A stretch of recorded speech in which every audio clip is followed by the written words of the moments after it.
5 fakta historis Islam di tahun 1 Hijriah, Muslim perlu tahu.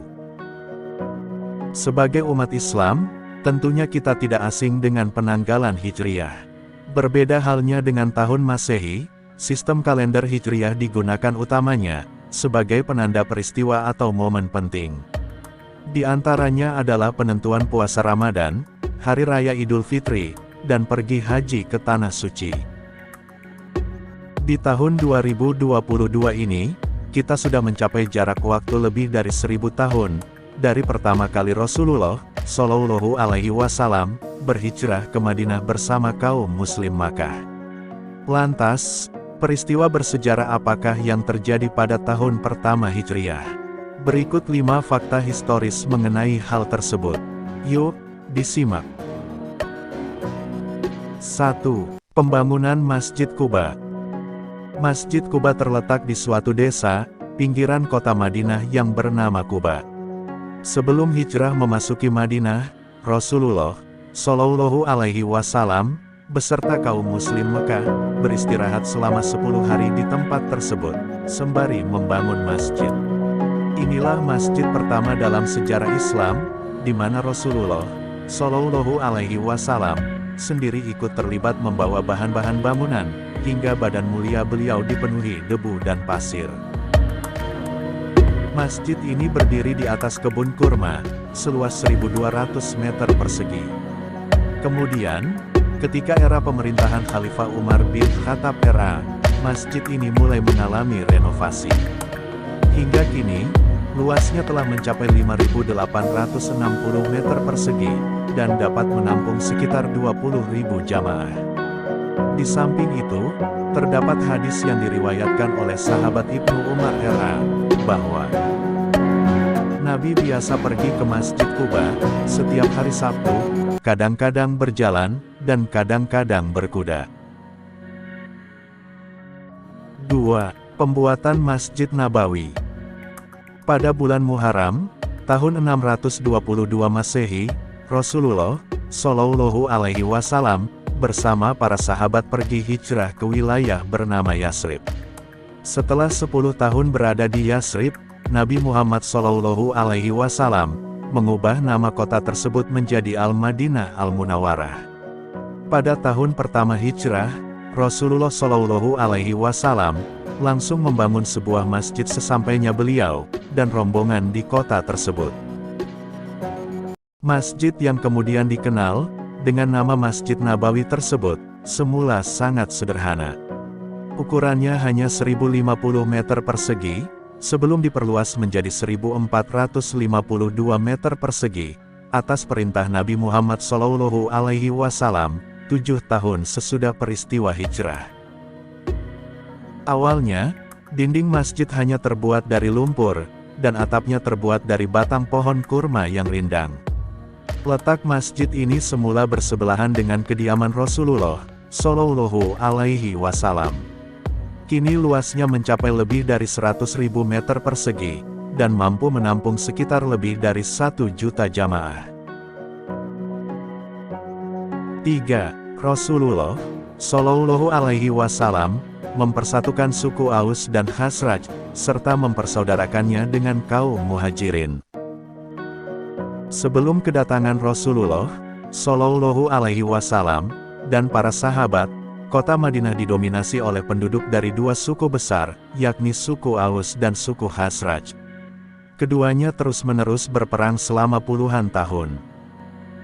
Sejatinya, kedua suku besar tersebut merupakan keturunan dari ibu yang sama, yaitu Kailah binti Kahil, istri Haritsah bin Salabah.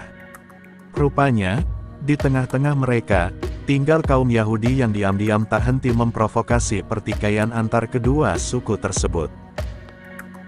Pada tahun pertama Hijriah, Rasulullah Shallallahu Alaihi Wasallam mempersatukan kedua suku besar tersebut, yang selanjutnya disebut sebagai kaum Ansar. Kemudian, Rasulullah Shallallahu Alaihi Wasallam juga mempersaudarakan mereka dengan kaum Muslim Mekah, yang dikenal sebagai kaum Muhajirin. Kaum Ansar terkenal sangat dermawan, dan mencintai kaum Muhajirin, layaknya saudara-saudara kandung mereka sendiri.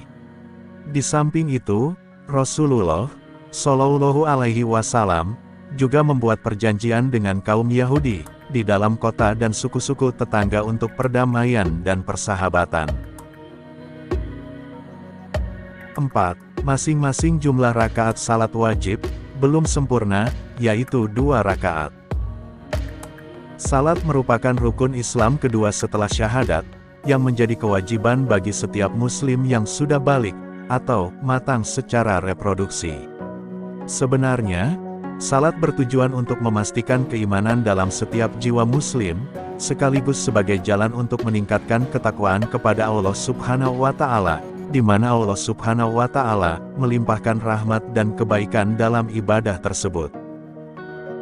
Ketika awal peristiwa hijrah, jumlah rakaat salat belum seperti yang kita ketahui saat ini. Masing-masing salat wajib atau fardu hanya berjumlah 2 rakaat, hingga kemudian Allah Subhanahu wa Ta'ala menyampaikan kepada Rasulullah Shallallahu Alaihi Wasallam melalui Jibril untuk menyempurnakan rakaat salat, seperti yang kita pahami sekarang. Salah satu hadis yang menjelaskan hal tersebut, ditulis oleh Imam Ahmad, nomor 2815, yaitu dari Aisyah R.A., istri Nabi Muhammad Shallallahu Alaihi Wasallam. Beliau berkata, pertama yang diwajibkan salat kepada Rasulullah Shallallahu Alaihi Wasallam adalah 2 rakaat kecuali maghrib yaitu 3 rakaat. Kemudian Allah Subhanahu wa Ta'ala menyempurnakan jumlah rakaat zuhur, asar, dan isya 4 rakaat dalam kondisi hadir, tidak safar, dan ditetapkan salat di waktu safar, sebagaimana kewajiban awal 2 rakaat.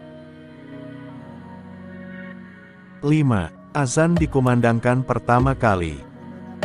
Dalam Islam, terdapat panggilan spesial ketika tiba waktu salat, yang disebut dengan azan. Azan ternyata pertama kali dikumandangkan, setelah Rasulullah Shallallahu Alaihi Wasallam hijrah ke kota Madinah. Sahabat Bilal bin Rabah R.A. ditunjuk langsung oleh Rasulullah Shallallahu Alaihi Wasallam untuk menyerukan azan kala itu. Bilal R.A. dulunya adalah budak milik Umayyah bin Khalaf di Mekah. Beliau adalah salah satu sahabat paling terpercaya dan sangat setia, yang bersuara merdu, dan dianggap sebagai muazin pertama dalam sejarah Islam. Salah satu hadis sahih yang masyhur tentang beliau tertulis dalam riwayat Imam Ahmad, nomor 2324. Abdullah bin Abbas R.A. berkata, pada malam Isra, Nabi Shallallahu Alaihi Wasallam, beliau memasuki surga. Saat itu beliau mendengar suatu suara. Beliau bertanya, "Hai Jibril, suara apa itu?" Jibril menjawab, "Itu Bilal sang muazin." Saat bertemu dengan khalayak, Nabi Shallallahu Alaihi Wasallam bersabda, "Sungguh beruntung Bilal. Aku melihatnya dalam keadaan demikian dan demikian." Ternyata, ada 5 fakta sejarah penting yang terjadi dalam tahun pertama Hijriah. Semoga kita bisa mengambil banyak pelajaran dari peristiwa tersebut.